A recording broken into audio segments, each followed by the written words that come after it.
Hello, Kimberly Morris here with She Rocks the Spotlight, presented by You Rock Women's Empowerment.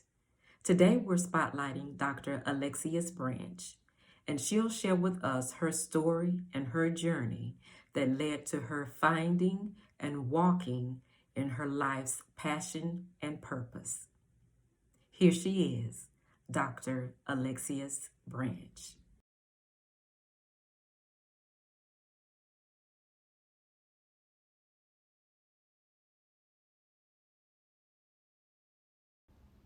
Hi, my name is Dr. Alexcius Branch, international coach, speaker, trainer, and author. I am also a professor and pastor, and this is my story. I am the child of a drug addicted mother, and I never knew my father. I was raised in a violent and poverty stricken neighborhood in Memphis, Tennessee. My four siblings and I were raised by my 82-year-old great great grandmother, Mama Lizzie. I had my first child at the tender age of 16 and my second child at the age of 19. I was ridiculed, criticized, and cruelly ostracized when I became pregnant. However, Mama Lizzie told me, Lexi, your history does not cancel out your destiny, and with God, education, and determination, all things are possible. I was determined to beat the odds and not become another societal statistic. So I joined the U.S. Army at 19. Determined to be all that I could be, I jumped out of planes, rappelled from helicopters, low crawled with bullets flying over my head, and led America's sons and daughters in the United States Army. After a successful career in the Army, I returned home, secured a great corporate job, raised my children, went back to school, got married, purchased a home, and began pursuing the American dream.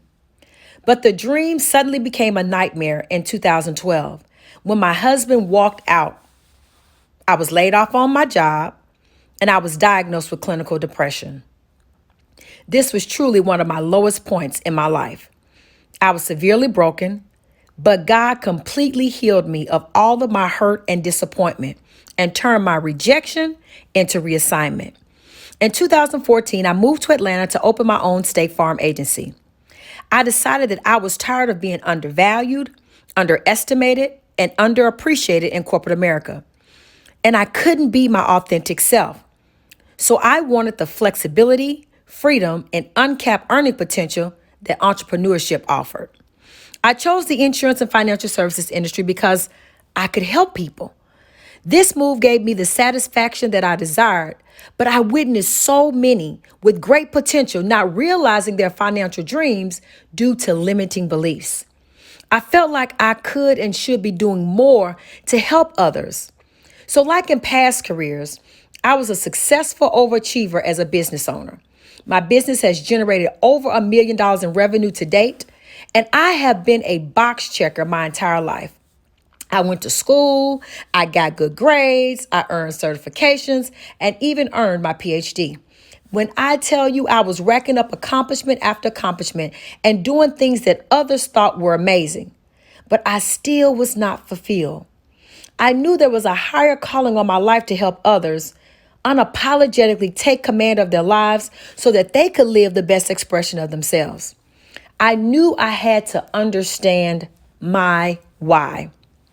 So the real defining moment for me was when I starred on a show called Ready to Love on the Oprah Winfrey Network. My exit from that show was extremely emotional as my education and confidence were attacked on a date. I boldly declared on international TV that I was proud of the woman God made me and that I was not going to shrink from being my authentic self to please a man or anyone else. After that, I called my millennial son. I was so frustrated. I vented to him about how it's time for people to stop accepting less than they deserve. I told him, I said, you know what? These celebrities like Oprah and Jay-Z and Beyonce, they need to do more to facilitate people's voices being heard and our possibilities realized. And he told me emphatically, no, Mom, it's not people like that. It's people like you. You make the real difference, not famous people. He went on to say, I've watched you my whole life help people, mentor, lead, and inspire others. He said, everything that you have done up until this point has prepared you for now. It's time for you to walk in your purpose, in your purpose, in your purpose. After that episode aired on the Oprah Winfrey Network, there was an outpour of thousands of women thanking me for having the courage to stand up in the midst of adversity and speak my truth. Women from across the world were empowered and were asking me for advice on how to help them improve their lives. My why was finally evident, but not my how. So I delved into the law of attraction and life coaching. I became a member of the John Maxwell team and my life completely changed. I finally discovered the purpose for my life and the reason why I was not being fulfilled. I came back after the conference and I told my then fiance that I don't care what it takes, but being a coach and a speaker will be my legacy and the most profitable revenue stream. I told him I am going to help people understand their why and turn their purpose into profits. So without having it all figured out, I stepped out on faith and made a commitment to begin walking in my purpose and started teaching women how to do the same. Since then, I have worked with many private clients, spoken in front of countless groups, and lived my dream of equipping people to turn their dreams into reality. I have watched them unlearn limiting beliefs, understand their purpose, convert their purpose into profit, and to have a fulfilled life. I created the Release Your Brilliance signature system, where it is a 6-step transformation system that allows each individual to establish their purpose in life. I have made a commitment to dedicate the rest of my professional life to helping others completely transform their thinking and experience life-altering results. I am currently poised to release my first book, Don't Settle, A Woman's Guide to Abundance in Love and Life, in the first quarter of 2021.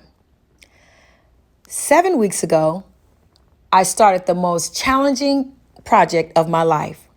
I started my own ministry. The name is the Transformation Collective. God gave me this vision many years ago, but for many years, I have been delaying the implementation of it.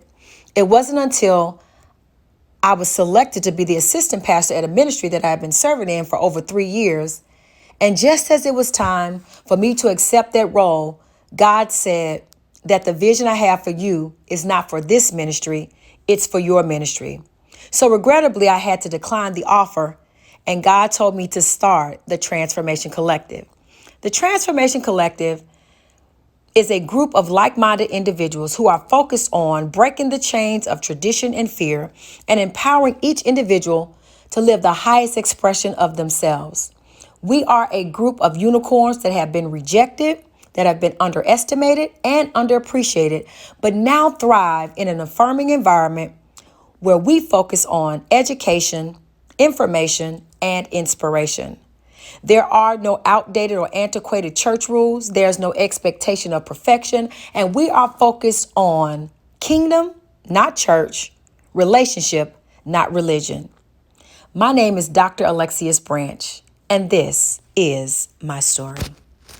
All those things, but she said when she got to the White House, all of those daggers that she had experienced made her the best person she could be. And the very person that told her she wasn't Prince material looked at her one day and said, "You not forever first lady." So I came here to tell you today that when you're rejected by man, when you're rejected on every side, it only means that God has something better for you. You take it, you run with it.